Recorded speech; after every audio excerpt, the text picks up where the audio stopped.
Hello दोस्तों, आपका एक बार फिर से मेरे YouTube चैनल में बहुत बहुत स्वागत है। और आज हम बात करने वाले हैं अपने टॉपिक के ऊपर, जो आज का हमारा टॉपिक रहेगा, that is difference between abstract noun and concrete noun. ये अक्सर हमारे लिए बहुत कंफ्यूजिंग होते हैं, क्योंकि हम अक्सर इसको रटने की कोशिश करते हैं। लेकिन आज इसको थोड़ा सा समझते हैं। अगर वीडियो थोड़ा सा भी हेल्पफुल लगे तो प्लीज़ लाइक एंड सब्सक्राइब करना मत भूलिएगा। तो चलिए स्टार्ट करते हैं अपना लेसन। तो दोस्तों, जब भी हम ग्रामर की बात करते हैं तो हम अक्सर एक सबसे बड़ी गलती करते हैं कि हम उसके रूल्स को रटने की कोशिश करते हैं। लेकिन हम किसी भी लैंग्वेज को थोड़ा सा भी समझ के काम करें तो वो चीज़ हमारे लिए बहुत हेल्पफुल होती है। जैसे अभी हम जो बात करने वाले हैं एब्स्ट्रैक्ट नाउन के ऊपर, तो सबसे पहले हम इन दोनों शब्दों का मीनिंग जान लेते हैं कि इन दोनों शब्दों का एक्चुअल में लिटरल मीनिंग क्या होता है और ये क्या बताना चाहते हैं। तो सबसे पहले हम एब्स्ट्रैक्ट नाउन के बारे में बात करते हैं। एब्स्ट्रैक्ट का अगर आप हिंदी समझते हैं तो एब्स्ट्रैक्ट का मीनिंग होता है अमूर्त। अमूर्त वो सभी चीज़ें अमूर्त में आती हैं जिनको आप फिज़िकली टच नहीं कर सकते, फिज़िकली देख नहीं सकते। उन सभी चीज़ों को अमूर्त में लिया जाता है, जैसे कि लव, ऑनेस्टी, आप सिंपैथी। हम इन सब चीज़ों को, लॉयल्टी, इन सब चीज़ों को टच नहीं कर सकते, देख नहीं सकते। जिस भी चीज़ को आप देख ना सकें वो अमूर्त होता है। तो इसके नाम से ही इसका डेफिनेशन क्लियर हो जाता है। जैसा कि अब नाउन के बारे में बात करेंगे, तो नाउन को मैंने पहले वीडियो में समझाया हुआ है, अगर आप चाहें तो उस वीडियो को देख सकते हैं। तो एब्स्ट्रैक्ट का मीनिंग होता है अमूर्त। इट मीन्स जिसका फिजिकल एग्जिस्टेंस ना हो और आप उसको अपने किसी भी सेंस ऑफ ऑर्गन से उसको फील ना कर सकें, टच ना कर सकें। ये सिर्फ एक फीलिंग पर डिपेंड होता है, लाइक ऑनेस्टी, लव, हेट। हम इन चीज़ों के बारे में अगर बात करें तो ये एब्स्ट्रैक्ट, इट मीन्स अमूर्त हैं, इनको हम छू नहीं सकते। और नाउन हम इसलिए कहते हैं क्योंकि whenever we are taking this as a subject it becomes noun. तो ये वहाँ नाउन के तरीके से हम इसको यूज़ कर देते हैं।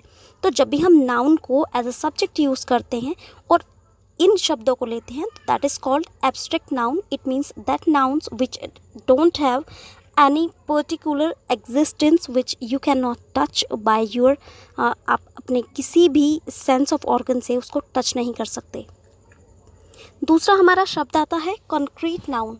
अगर हम कॉन्क्रीट नाउन के बारे में बात करते हैं तो इसका हिंदी मीनिंग आता है मूर्त। इट मीन्स हर वो चीज़ जिसको आप टच कर सकते हैं और अपने और सेंस ऑर्गन से महसूस कर सकते हैं, देख सकते हैं सामने। तो आज हम कुछ अपने इन सेंटेंसेस से इसका डेफिनेशन, सेंस ऑर्गन्स क्या होते हैं और कैसे इनका, इस नाउन का पता लगाया जाता है, आज हम इस लेसन में वही जानेंगे। तो चलिए हम इसका डेफिनेशन देख लेते हैं। तो चलिए एब्स्ट्रैक्ट नाउन का एक डेफिनेशन को हम देख लेते हैं। तो एब्स्ट्रैक्ट नाउन का डेफिनेशन होता है, एब्स्ट्रैक्ट नाउन में include an aspect, concept, idea, experience, state of being, quality, feeling that can not be experienced by our 5 senses. It means जिस भी चीज़ को, एस्पेक्ट को, स्टेट ऑफ बीइंग को या क्वालिटी को आप टच नहीं कर पाएँ, वो हमारा अमूर्त या फिर एब्स्ट्रैक्ट नाउन होता है। सेकंड आता है concrete noun. Concrete noun is just opposite. तो यहाँ पर हम कंक्रीट नाउन का अगर हम डेफिनेशन देखें तो ये एब्स्ट्रैक्ट का बिल्कुल ऑपोजिट जाता है। कंक्रीट नाउन होता है, concrete noun are people, place or thing you can experience with your 5 senses. 5 senses, तो 5 सेंसेस क्या होती हैं, थोड़ा सा हम इसको जान लेते हैं जिससे ये टॉपिक आप, तो 5 ऑर्गन्स, सेंस ऑर्गन्स क्या क्या होती हैं, तो थोड़ा सा डिटेल हम इनके बारे में जल्दी से एक क्विक रिव्यू ले लेते हैं। सेंस ऑर्गन्स होते हैं eyes, nose, ears, tongue and skin. मतलब ये सब चीज़ें, आइज़ मतलब जिसे हम देखते हैं, नोज़ जिसे स्मेल करते हैं, ईयर्स जिसे सुनते हैं, टंग टेस्ट करने के लिए और स्किन टच करने के लिए।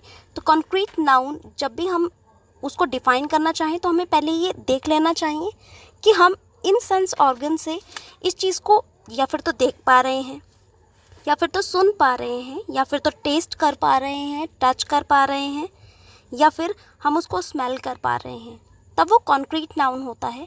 और एब्स्ट्रैक्ट नाउन जब इन पांचों से हम उसको नहीं महसूस कर पाते, सिर्फ वो एक इनर फीलिंग होता है आपका, जिसको आप डिफ़ाइन कर सकते हैं, लेकिन वो चीज़ दिखाई नहीं देती। आप इन 5 सेंस ऑर्गन से उनको डिफ़ाइन नहीं कर सकते। तो कुछ एग्जांपल्स हम देख लेते हैं।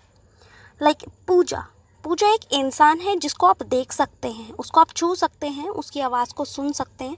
तो जब भी हम बात करते हैं कॉन्क्रीट नाउन की और किसी पर्सन की, तो हमें साफ समझ में आ जाता है। First of all, the name of any person is called noun.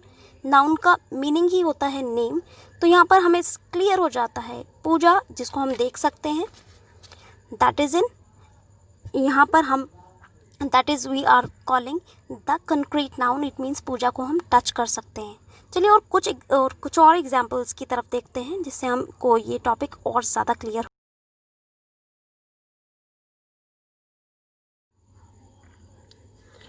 जैसे अब हम सेकंड एग्जांपल लेते हैं, ट्रूथ और ऑनेस्टी। इन दोनों ही चीज़ों को हम देख नहीं सकते कि कौन बंदा सच बोल रहा है। सच उसका बोलना हम सुन सकते हैं, लेकिन वो सच है उसको सिर्फ हम एक एनालाइज कर सकते हैं। तो ट्रूथ, अगर मैं कहती हूँ ट्रूथ की जब हम बात करते हैं, तो ट्रूथ एक ऐसा वर्ड है जिसको हम बोलते हैं दैट इज़ एब्स्ट्रैक्ट नाउन। वो मूर्त नहीं है, वो आपको फिजिकल आप उसको टच नहीं कर सकते, only you can analyse, then आप उसको बता सकते हैं, आप उसका रिजल्ट दे सकते हैं, यस ये सच है या ये झूठ है। नेक्स्ट एग्जाम्पल की तरफ हम चलें तो वॉइस जैसे किसी भी चीज़ का साउंड है, किसी भी चीज़ की आवाज़ है जिसको हम अपने कानों से सुन सकते हैं। फिर से हम एक सेंस ऑर्गन की बात कर रहे हैं कि हम उसको सुन सकते हैं। सुनने का मीनिंग, जैसे हम इसको सुन रहे हैं, मैं पूजा की आवाज़ को सुन रही हूँ, तो आवाज़ जो है, आवाज़ का होना एक कंक्रीट नाउन है, लेकिन उसका सच बोलना, सच जो है, ट्रूथ जो है, वो हमारा जाएगा, वो एक एब्स्ट्रैक्ट नाउन है। सेकंड हम बात करते हैं, बहुत ज़्यादा कंफ्यूजिंग जो वर्ड है वो है टीयर्स। हम जनरली बात करते हैं कि ग्रीफ जो है वो हमारा, सैडनेस जो है वो हमारा एब्स्ट्रैक्ट नाउन में जाता है, लेकिन जब भी हम ग्रीफ की बात करते हैं, टीयर्स की बात करते हैं, तो यहाँ पर थोड़ा सा कन्फ्यूजन हो जाता है एग्ज़ाम में कि किसकी तरफ हमें क्या चूज़ करना चाहिए। तो जब हम टीयर्स की बात करें, टीयर्स को आप वाइप करते हैं तो वो आप उसको महसूस कर सकते हैं। आप ग्रीफ को अगर हम देखें तो ग्रीफ हमारा एब्स्ट्रैक्ट नाउन जाएगा। ग्रीफ एक फीलिंग है, ग्रीफ सैडनेस फील हो रहा है इसलिए कोई बंदा रो रहा है। तो जब भी हम बात करते हैं सैडनेस, तो सैडनेस हमारा जाएगा एब्स्ट्रैक्ट नाउन में। और जो हमारा यहाँ पर जिसकी हम बात करते हैं टीयर, हमने अभी बात किया टीयर्स की, तो टीयर हम वाइप कर सकते हैं, साफ़ करते हैं किसी के चेहरे से, तो उन्हें हम छू सकते हैं, उन्हें हम देख सकते हैं। तो टीयर्स जो हमारा रहेगा वो रहेगा कॉन्क्रीट नाउन में, और जो हमारा एब्स्ट्रैक्ट नाउन जाएगा वो ग्रीफ और सैडनेस जाएगा। तो कुछ और एग्जांपल्स देखते हैं, चलिए। सेकंड, इसके बाद अगर हम बात करें तो बहुत ज़्यादा कंफ्यूजिंग है एक शब्द। अगर मैं कहूँ सेलिब्रेशन में कौन सा नाउन है, तो जब भी हम सेलिब्रेशन का नाउन देखते हैं तो हम एकदम कंफ्यूज हो जाते हैं कि इसमें हमें क्या सेलिब्रेशन कॉन्क्रीट नाउन है, क्या ये एब्स्ट्रैक्ट नाउन है, या फिर हम डेज नेम की बात करते हैं, मंडे, बर्थडे, एनिवर्सरी, कि हम इनको किस नाउन में कैटेगराइज करना चाहिए। तो दोस्तों बहुत छोटी सी बात है, जब भी हम किसी फंक्शन में जाते हैं तो हम सेलिब्रेशन हो रहा हुआ देख रहे होते हैं कि सेलिब्रेशन हो रहा है, केक को काटा जा रहा है, लोग डांस कर रहे हैं, तो सेलिब्रेशन आपको दिखाई दे रहा है। तो वो हमारा जब भी सेलिब्रेशन आए तो आप उसको, कोई भी एनिवर्सरी का सेलिब्रेशन है तो सेलिब्रेशन हमारा कॉन्क्रीट नाउन होता है। और जब भी हम बात करते हैं डेज नेम की, एनिवर्सरी हो गया, बर्थडे हो गया, मंडे, ट्यूसडे, या किसी भी दिन का नाम होता है, तो दिनों के नाम जो होते हैं उनको हम देख नहीं सकते, सिर्फ हमें मालूम है और उनको हम फॉलो करते हैं। तो दिनों के नाम में उस दिन को हम बर्थडे को देख नहीं रहे हैं, हम सेलिब्रेशन देख रहे हैं। तो इस चीज़ में डिफरेंस हम लोगों को पता होना चाहिए। तो डिफरेंस इसमें सेलिब्रेशन जो है हमारा, इसको कॉन्क्रीट नाउन में लिया जाता है और हमेशा एब्स्ट्रैक्ट नाउन में हमारा डेज नेम जाता है। लेकिन दोस्तों, जब भी हम इन नाउन्स को पता करते हैं, कभी कभी हम एग्ज़ाम में इतने ज़्यादा खो जाते हैं कि बस कोई भी हमसे पूछता है कि ये कौन सा नाउन है और तुरंत हम नाउन ढूंढने लग जाते हैं। लाइक अगर मैं पूछूं क्लेवर में कौन सा नाउन है, तो हम फटाफट से उसको जवाब देने लग जाएंगे कि that is abstract noun. But दोस्तों, हमेशा हमको उस चीज़ का पता होना चाहिए। फर्स्ट ऑफ ऑल हमें नाउन क्लियर होना चाहिए। Noun is a naming word और नाउन हमेशा यूज़ किया जाता है एज अ सब्जेक्ट। ऐसा नहीं है इसको एज अ ऑब्जेक्ट यूज़ नहीं करते हैं, लेकिन मोस्ट ऑफ द टाइम आप हर उस शब्द को एक बार देख लीजिए। जैसे ऑनेस्टी है, ऑनेस्टी हमेशा एक एडजेक्टिव की तरह भी आता है।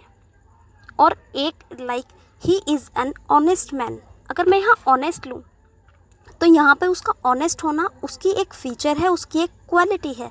तो यहाँ पर ऑनेस्टी जो शब्द है वो एक एडजेक्टिव की तरह आया है, लेकिन ऑनेस्टी को हम एज अ नाउन भी यूज़ करते हैं। Like honesty is a best policy, इसमें ऑनेस्टी को एज अ नाउन यूज़ किया हुआ है। तो हमको ये भी पता होना चाहिए, अगर आपको किसी भी शब्द को, उसको एडजेक्टिव और नाउन को का डिफरेंस उस समय मालूम करना है, तो आप उसको तुरंत एज अ सब्जेक्ट लगाकर देख सकते हैं कि अगर मोस्ट ऑफ द टाइम आप उसको एज अ सब्जेक्ट देख रहे हैं, कंपैरिजन नहीं होना चाहिए। कभी कभी हम ये सोचते हैं कि जैसे क्लेवर है, बहुत रेयरली यूज़ होता है एज अ सब्जेक्ट। तो अगर हम उसको एज अ सब्जेक्ट फॉलो करें तो उसका वो बिना किसी नाउन के आता ही नहीं है। A clever man, a clever boy, a clever trick, a clever ruse. तो एक क्लेवर जो है एक एडजेक्टिव है, वो कभी भी आपका जो सब्जेक्ट की को एज अ नाउन नहीं आता। तो कभी भी जब भी एग्ज़ाम पैटर्न को आप फॉलो करो तो कभी भी उसको सिलेक्ट करने से पहले ये ज़रूर उसको देख लो कि अगर वो कहीं भी चीज़ उसकी क्वालिटी बता रही है तो वो एडजेक्टिव बन जाता है, वो नाउन नहीं रहता। एन ऑनेस्ट पर्सन, तो अगर वो उसकी क्वालिटी बता रहा है तो वहाँ वो एडजेक्टिव है। और हर चीज़ को हम लोगों को उसको एज अ नाउन नहीं देखना है, हमेशा उस शब्द को हमें देखना है कि ये एज अ नाउन कहाँ पर यूज़ हो रहा है, वो एक नेमिंग, एक मेन सब्जेक्ट की तरह काम कहाँ कर रहा है, वो हमेशा मेन सब्जेक्ट की तरह काम करेगा। और दोस्तों, कभी कभी जो हमारे सब्जेक्ट होते हैं ये भी बहुत इम्पॉर्टेंट रहता है। तो आप लोगों से शेयर करना चाहूँगी कि यहाँ पर जो हमारे सब्जेक्ट होते हैं, लाइक आई लव इंग्लिश, तो जब भी मैं एक फ़ील्ड की बात करती हूँ तो फील्ड हमेशा कि मुझे इंग्लिश के फील्ड में कुछ करना है या फिर मुझे ये चैनल बनाना है या फिर कुछ भी हम एक फ़ील्ड की बात करें, प्रॉपर फील्ड की बात करें, तो मैं बात करूँगी एब्स्ट्रैक्ट नाउन में। और जब भी मैं उसको उसके प्रिंसिपल्स को या उसके रूल्स को आपको दिखाती हूँ, उसके रूल्स देती हूँ, इंग्लिश के किसी भी हम प्रिंसिपल को दोहराते हैं तो वो कॉन्क्रीट नाउन होता है। तो इसमें बहुत माइन्यूट डिफरेंस होता है। तो इसके यूज़ पर डिपेंड करता है कि हम लोग क्या यूज़ कर रहे हैं। दोस्तों, नेक्स्ट वीडियो में हमारे पास कुछ कंपटीशन से रिलेटेड शब्द रहेंगे और द हिंदू की वोकैब भी नेक्स्ट सेशन से हम लोग शुरू करने वाले हैं। तो आई होप आप थोड़ा सा इसमें हम लोगों को सपोर्ट करेंगे और इस चैनल को ग्रो करने में मदद करेंगे। Thank you so much. अगर आपको ये थोड़ा सा भी हेल्पफुल लगा हो तो thank you so much for being with me and bye.